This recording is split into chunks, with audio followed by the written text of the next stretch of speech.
GK और GS के दृष्टि से हम लोग को बहुत सा विषयों को पढ़ना है, जिसमें इतिहास का भूमिका महत्वपूर्ण है। तो चलिए इतिहास से मैं शुरू करता हूँ। सबसे पहले इतिहास।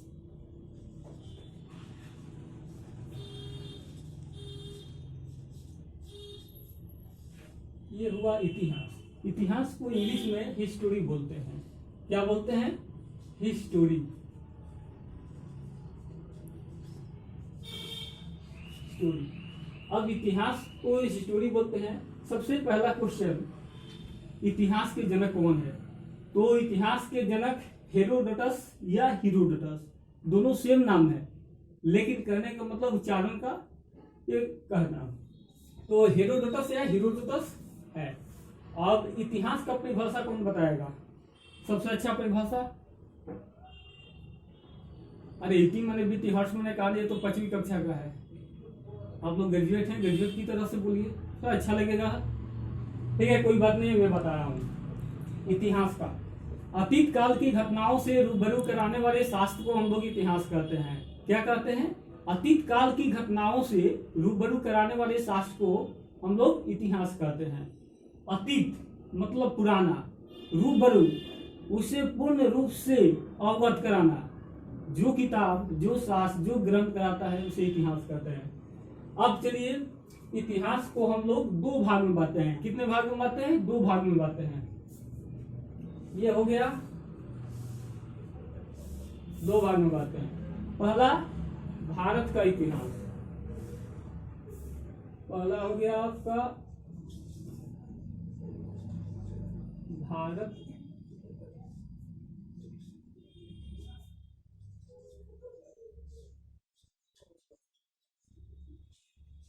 भारत का इतिहास। इसको इंग्लिश में बोलते हैं हिस्टोरी ऑफ इंडिया।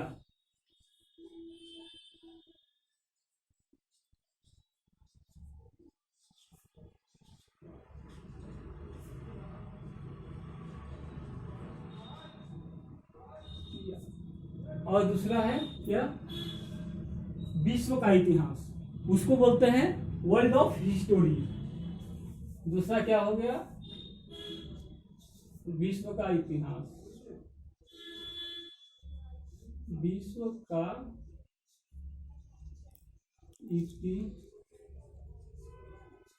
इतिहास, इसको बोलते हैं इंग्लिश में वर्ल्ड ऑफ हिस्टोरी।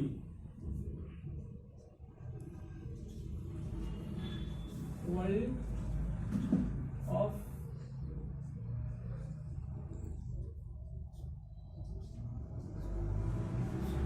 अब देखिए, भारत का इतिहास और विश्व का इतिहास, ये हम लोगों को प्रतियोगिता परीक्षा की दृष्टि से दोनों पढ़ना है, यानी ये बहुत महत्वपूर्ण है। तो सबसे पहले हम लोग भारत का इतिहास पढ़ेंगे। तो भारत के इतिहास को हम लोग 3 भाग में बांटते हैं। कितने भाग में बांटते हैं? 3 भाग में। अब देखिए 3 भाग में हम लोग कैसे बांटते हैं। एक हो गया प्राचीन भारत का इतिहास।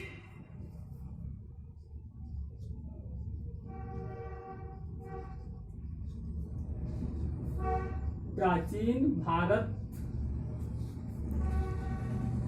का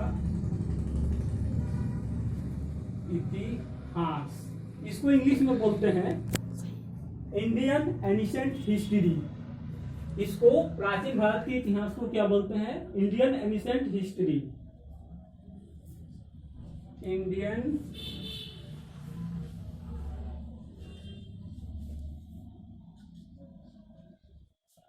ancient history. Indian ancient history. अब देखिए दूसरा हम लोग बोलते हैं इसको मध्यकालीन भारत का इतिहास।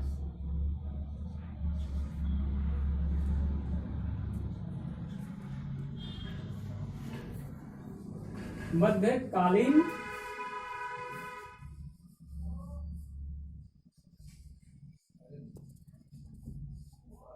भारत का इतिहास। ठीक, ये दूसरा हो गया। और तीसरा आधुनिक भारत का इतिहास।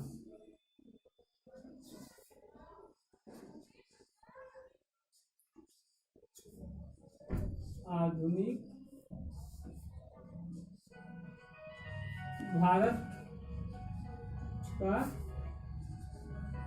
इतिहास। अब देखिए, इतिहास को हम लोग भारत का इतिहास को 3 भाग में बांटते हैं। प्रतियोगिता परीक्षा की दृष्टि से 3 भाग में बांटते हैं। पहला है प्राचीन भारत का इतिहास, दूसरा है मध्यकालीन भारत का इतिहास, जिसको हम लोग मध्यकालीन भारत के इतिहास को बोलते हैं इंडियन मेडिवल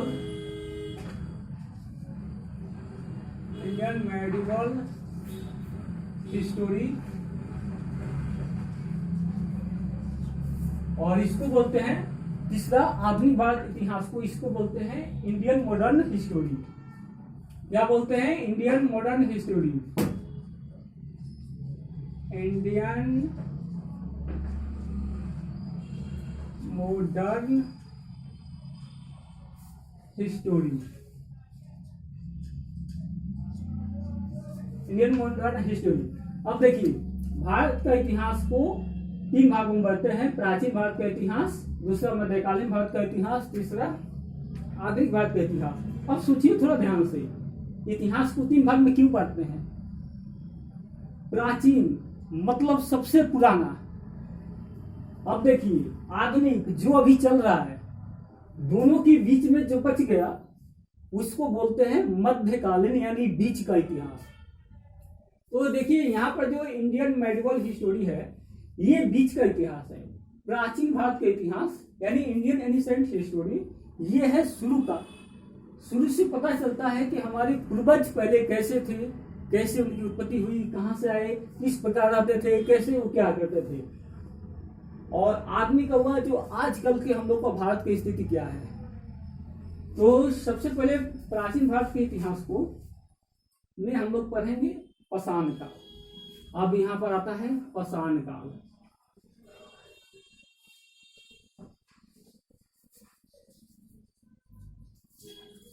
पाषाण काल।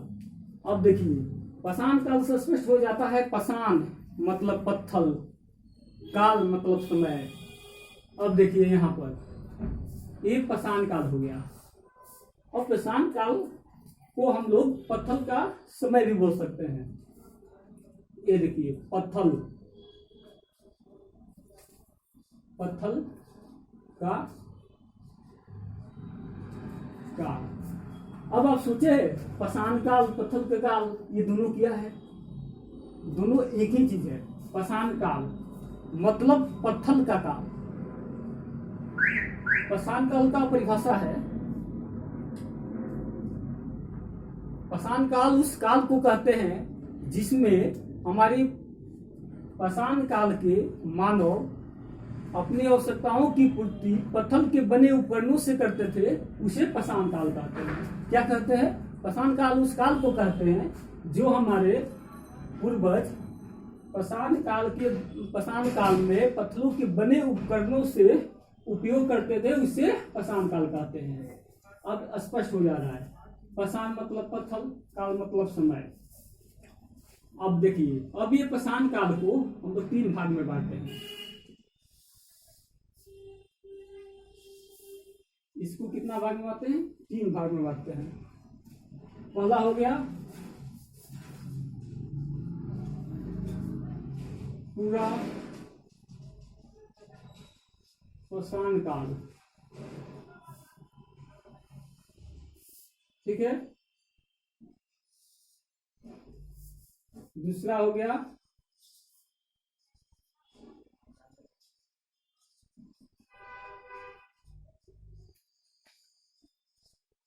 मध्य पाषाण काल, और तीसरा हो गया नव पाषाण काल।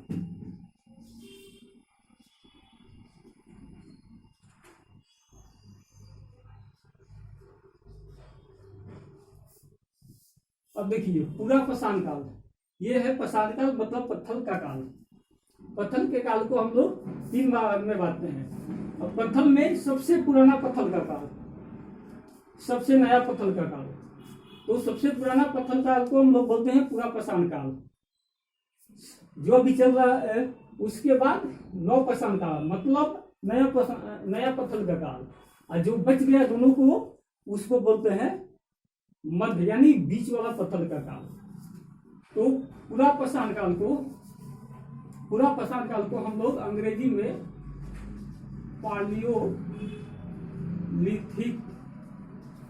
पायोलिथिक एज बोलते हैं। मध्यपाषाण काल को मीसोलिथिक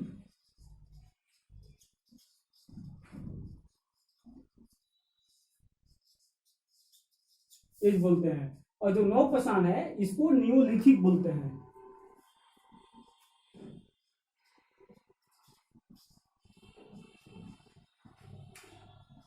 नियोलिथिक एज बोलते हैं। अब देखिए, पुरापाषाण काल, मध्यपाषाण काल, नवपाषाण काल। पाषाण काल 3 भाग में बट गया है।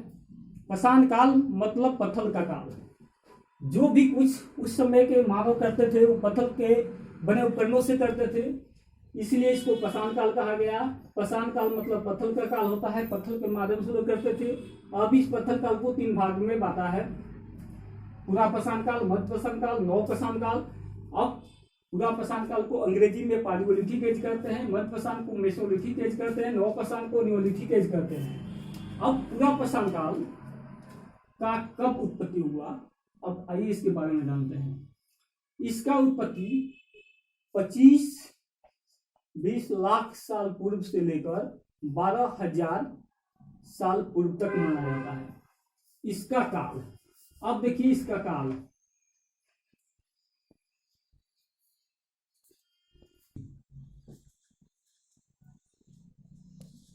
उत्पत्ति इसका 25-20 लाख वर्ष पूर्व से लेकर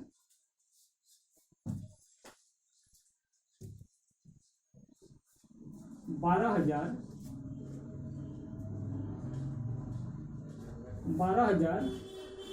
वर्ष पूर्व तक माना जाता है। वर्ष पूर्व तक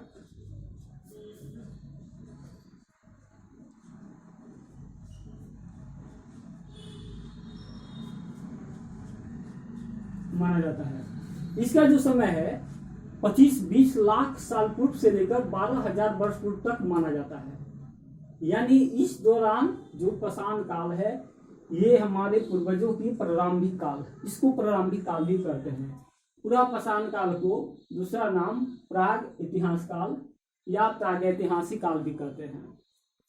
अब चलिए, पुरापाषाण काल के सबसे महत्वपूर्ण खोज इसमें माना जाता है कि ये जो पत्थर का उपकरणों से होता है और पत्थर के हथियार बनाए, पत्थर के बनाते बनाते बहुत तरह से हथियार बने। उस समय काफी बड़े होते थे। जैसे जैसे ये पाषाण काल को बढ़ते गए आगे, उसका जो उपकरण थे वो छोटे होते गए।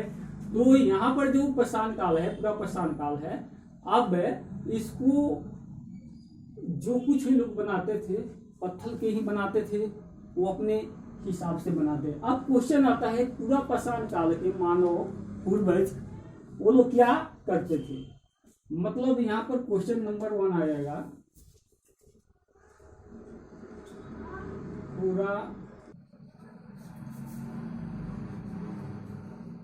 क्या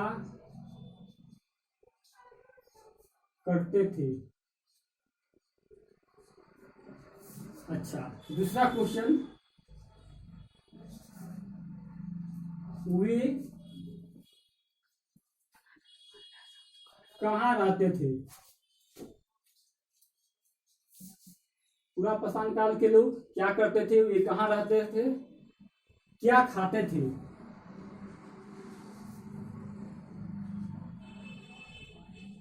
क्या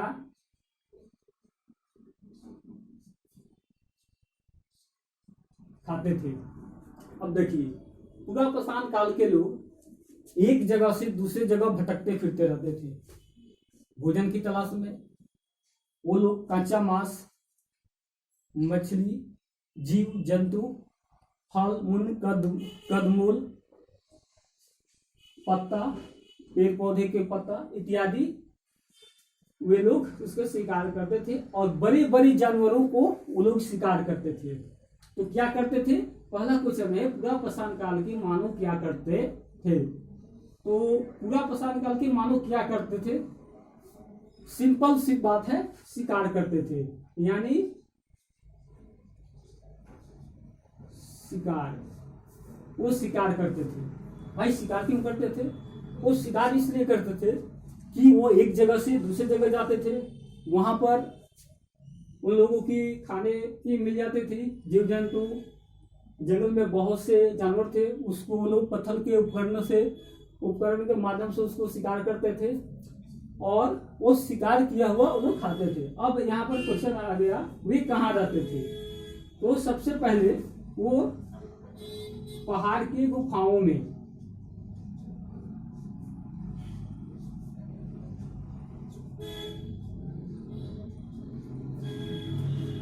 पहाड़ की गुफाओं में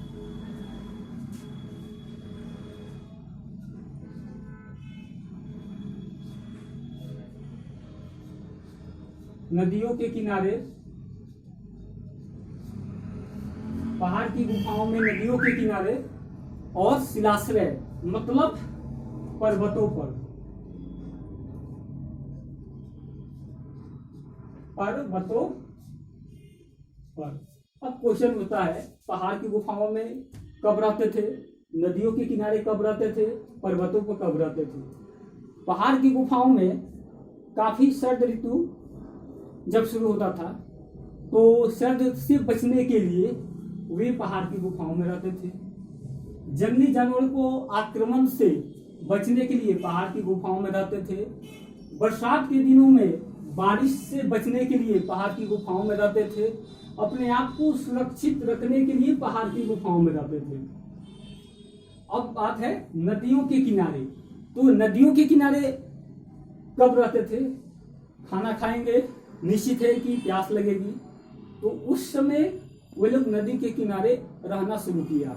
खाना खाकर नदी से पानी मिल जाती थी, पानी पीकर अपना काम चला लेते थे। अब रह गया पर्वतों पर। गर्मी के दिनों में काफी गर्मी से परेशान होकर मानो वे पर्वतों पर चले जाते थे। यानी पर्वत सबसे ऊंचा होता था, उस पर जाकर वो लोग बैठ जाते थे, सोते थे। उसमें ठंडी ठंडी हवा चलती थी, उससे उन लोगों को राहत मिलता था। सर्द के ऋतु में, सर्द के दिनों में भी वे लोग ठंड से बचने के लिए, सूरज की रोशनी पाने के लिए पर्वतों पर रहते थे, पर्वतों पर रहते थे। इस तरह से वे पहाड़ की गुफाओं में भी रहते थे, नदियों के किनारे भी रहते थे, पर्वतों पर रहते थे। अब आता है वे क्या खाते थे। और निश्चित सी बात है, जो शिकार करते थे, जंगली जानवरों को शिकार करते थे, मछली, मांस, कंदमूल, ये सब वो करके वो खाते थे। यानी जंगली जानवर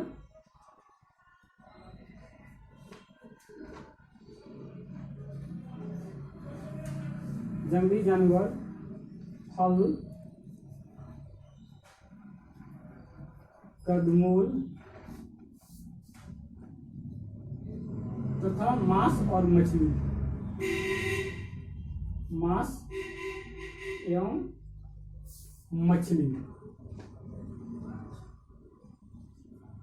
मछली खाते थे, इत्यादि चीज वे खाते थे। तो ये रहा पूरा पाषाण काल का। अब चलते हैं ये मध्य पाषाण काल, यानी सबसे पुराना पत्थर का काल, सबसे पुराना पत्थर का काल, सबसे नया पत्थर का काल, और जो बच गया उसे बीच वाला पत्थर का काल कहते हैं, यानी मध्य पाषाण काल कहते हैं। तो मध्य पाषाण का जो समय है यानी काल है, इसका काल, इसको पहले है, ये इसका काल शुरू होता है 12,000 ईस्वी पूर्व से 10,000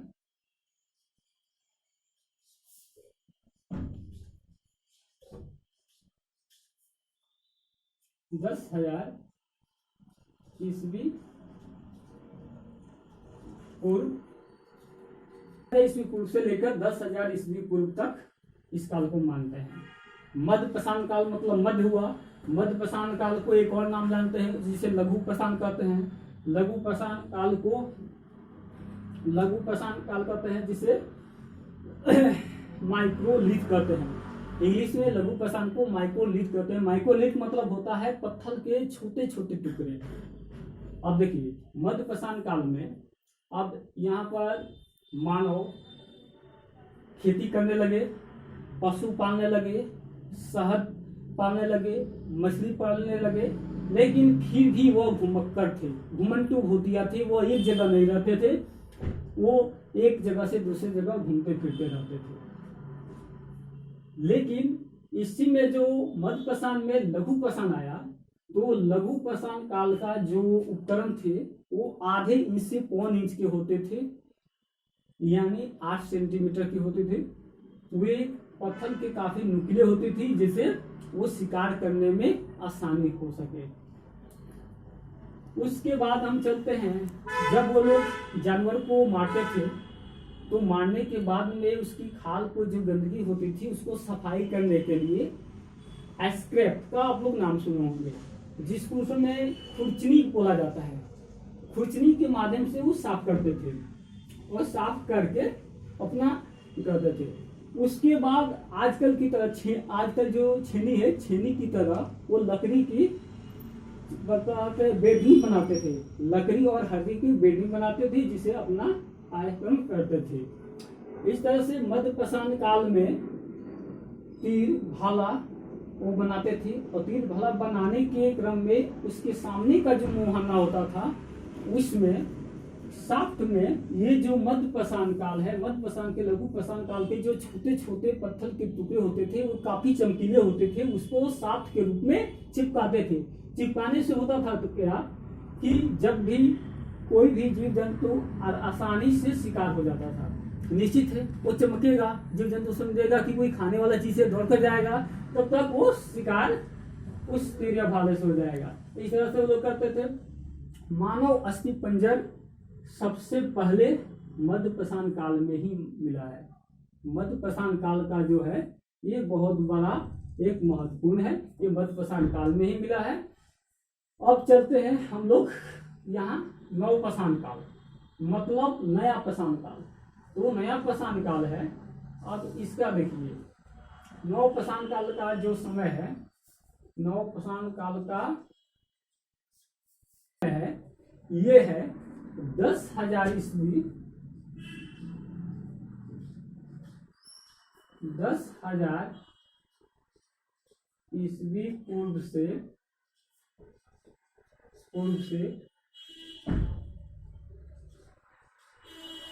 3,000 ईस्वी पूर्व तक, यानी नव पाषाण काल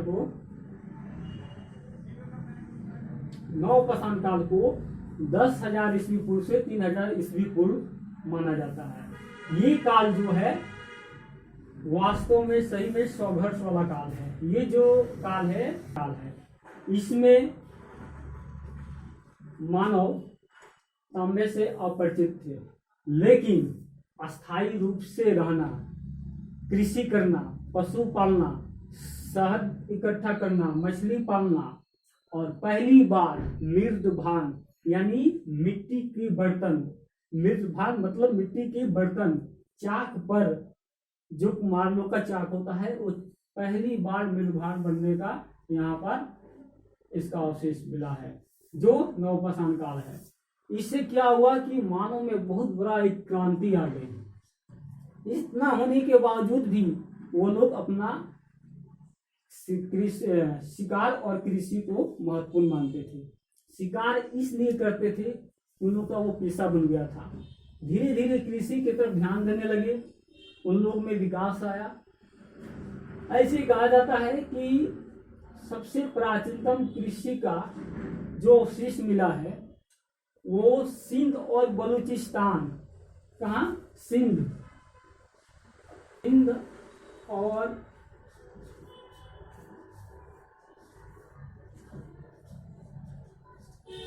बलूचिस्तान, सिंध और बलूचिस्तान के मेहरगढ़,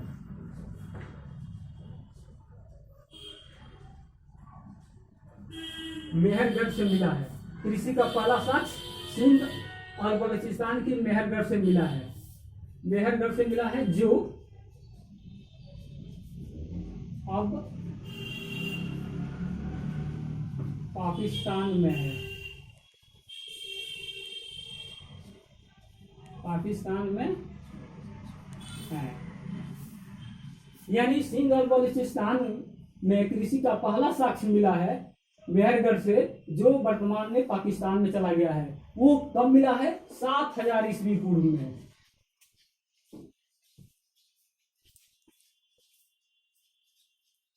7000 ईस्वी पूर्व में वो कृषि का पहला साक्ष्य मिला है। वहां से क्या मिला है? मोटे अनाज, मोटे अनाज में क्या मिला है? गेहूं और जौ।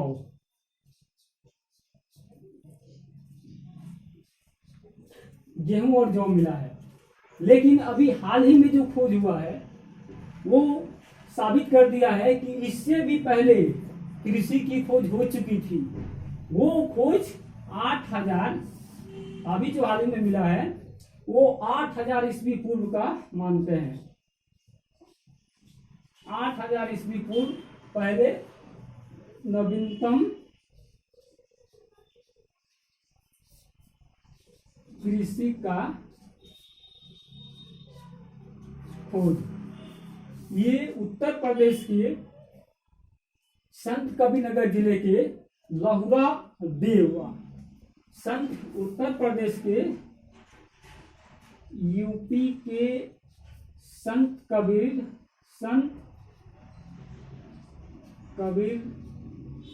नगर के लहुरा देव गांव से मिला है।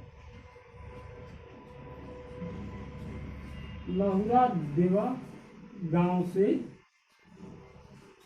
प्राप्त हुआ है। ये जो है, जो नवीनतम कृषि की खोज मिली है 8000 ईस्वी पूर्व में मिली है। उत्तर प्रदेश के संत कबीरनगर जिले के लहुरा देव गांव से प्राप्त हुआ है। यहाँ पर चावल का साक्ष्य मिला है। यहाँ पर क्या मिला है? चावल का साक्ष्य मिला है। यानी चावल के साक्ष्य मिला है। चावल का साक्ष्य मिला है यहाँ से। अब ये दोनों को देखा जाए, कंफ्यूज हो जाता है आदमी कि भाई इसको सही मानूं या इसको मानूं। लेकिन प्रतियोगिता परीक्षा की दृष्टि से दोनों अभी महत्वपूर्ण है। यदि क्वेश्चन पूछे कि प्राचीनतम कृषि का समय क्या है, तो 7000 ईस्वी पूर्व। कहां पर मिला है? तो सिंध और बलूचिस्तान की मेहरगढ़ से। अब क्वेश्चन पूछ सकता है सिंध और बलूचिस्तान कहाँ है? तो मेहरगढ़। तो मेहरगढ़ वर्तमान में कहाँ है? पाकिस्तान में है। वहां से क्या मिला है? गेहूं और जौ मिला है। नवीनतम खोज जो हुई है वो उत्तर प्रदेश की संत कबीरनगर जिले की लहुरा देव गांव से हुआ है। यहाँ पर क्या मिला है? चावल के साक्ष्य मिला है। तो इन दोनों में ध्यान रखना पड़ेगा। अब चलिए, अब यहाँ से फिर हम थोड़ा बैक करेंगे। कहाँ पे? तो पूरा पाषाण काल की तरफ। पूरा पाषाण काल का है, जो पत्थर के उपकरण बनते थे वो बड़े बड़े बनते थे। मध्य पाषाण काल में थोड़ा छोटा हुआ, नव पाषाण काल में और छोटा हो गया, तथा वे अपनी तकनीकी से पॉलिश करके चमकदार और आकर्षित बनाए। इस तरह से ये उपकरण में सबसे अच्छा उपयोग होने लगा, पत्थर के उपकरण होने लगे। और एक जगह से दूसरे जगह जाने का इन लोगों का कार्य जो था लगभग समाप्त हो चुका था। वे मिट्टी के घर बनाने लगे, सरकंडे के घर बनाने लगे, उसी में ये लोग रहना शुरू कर दिया था। अब यहाँ पर नवपाषाण काल में खाद्य संग्रहक और खाद्य उत्पादन करना, दोनों का उल्लेख हुआ है। एक आया है आखेटक, खाद्य संग्रहक। अब देखिए, आखेटक और खाद्य संग्रहक, ये उस समय का आजकल के जैसे राजा है, राजाओं की तरह ये खास दो पद होता था। इस पद पर, पोस्ट पर, ये दो आदमी का काम होता था। इनका काम होता था कि ये जंगल में जाकर जंगली जानवरों को शिकार करते थे, जीव जंतु को शिकार करते थे और लाते थे। कहाँ? राज दरबार में लाते थे, या जो सबसे श्रेष्ठ मानव थे उनके पास लाते थे। यानी इनका काम था मांसाहारी से संबंधित ये करते थे। ऐसा कोई उल्लेख नहीं है कि मांसाहारी खाते थे या शाकाहारी खाते थे, लेकिन ये ज्यादा जीव जंतु जंगली जानवरों से लाते थे। अब ये जो खाद्य संग्राहक है, इनके जिम्मे था ये जड़ी बूटी, फल मूल और खाद्य संग्राहक ये कृषि से संबंधित देखरेख इनका काम था, खाद्य संग्राहक करता को। तो इसका उल्लेख, इन दोनों का उल्लेख लाल त्रिकोण वाले क्षेत्र से इन दोनों का उल्लेख मिलता है। कहाँ से मिलता है? तो लाल त्रिकोण वाले क्षेत्र से, लाल त्रिकोण वाले क्षेत्र से, लाल त्रिकोण वाले क्षेत्र से मिलता है आखेटक और खाद्य संग्रह का। ये सबसे महत्वपूर्ण है। आखेटक क्या है? ये जंगली जानवर को पकड़ कर लाते थे, शिकार करके लाते थे। खाद्य संग्रह क्या है? ये जड़ी बूटी, फल मूल, कंदमूल और कृषि से संबंधित खाद्यान्न का ये संग्रह करके रखते थे। अब हम लोग चलते हैं उत्तर प्रदेश के इलाहाबाद के कोल्हावा गांव, जहाँ पर चावल का साक्ष्य मिला है। 65 से ईस्वी पूर्व में वहाँ पर चावल के साक्ष्य मिला है, जो बेलन नदी के तट पर है। वो वहाँ से चावल का साक्ष्य मिला है, जो सबसे महत्वपूर्ण माना जाता है। तो आज रहा इतना ही, फिर हम लोग मिलेंगे कल।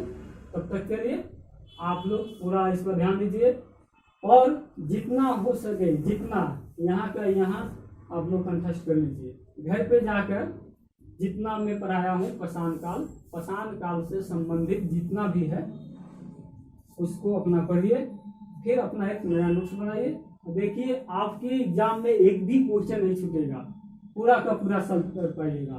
फिर भी मैं एक बार फिर से बता देता हूँ, इतिहास को इंग्लिश में हिस्टोरी कहते हैं। इसको दो भाग